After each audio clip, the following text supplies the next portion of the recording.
என்னுடைய இதய கனிதான் எம்ஜிஆர் அப்படின்னு சொன்னவர் பேரறிஞர் அண்ணா. அதே போல் அதுக்கு பின்னால் என்னுடைய இதய தெய்வம் பேரறிஞர் அண்ணா, இதய தெய்வம் அண்ணா நாமம் வாழ்க, அண்ணா புகழ் ஓங்குகன்னே கடைசி வரைக்கும் சொல்லிட்டு இருந்தார்.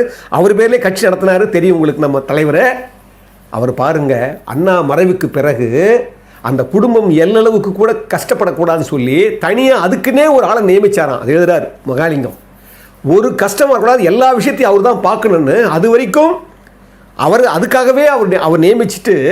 அது மட்டும் இல்லை, மகாலிங்கம் சொல்கிறார், அவர் 1977 சிஎம் ஆகிறாரு. முதல் சிஎம் ஆகிற போது எப்படி அண்ணங்கிட்டெல்லாம் போய் நம்ம ஆசி வாங்குற மாதிரி ராணி அண்ணாதுரை அம்மா காலில் போய் விழுந்து ஆசீர்வாதம் வாங்கிட்டு தான் சிஎம்மாக போனாராம். அந்த நன்றி உணர்ச்சி சொல்கிறார் மகாலிங்கம். மறக்கவே இல்லை தன்னுடைய வளர்ப்புக்கு, தன்னுடைய தலைவர், தன்னுடைய வழிகாட்டி திரு அண்ணாதுரை அவரை மறக்கவே இல்லை. இவ்வளோ பெரிய நன்றி உணர்ச்சின்னு சொல்லிட்டு அடுத்து ஒன்று சொல்கிறாரு.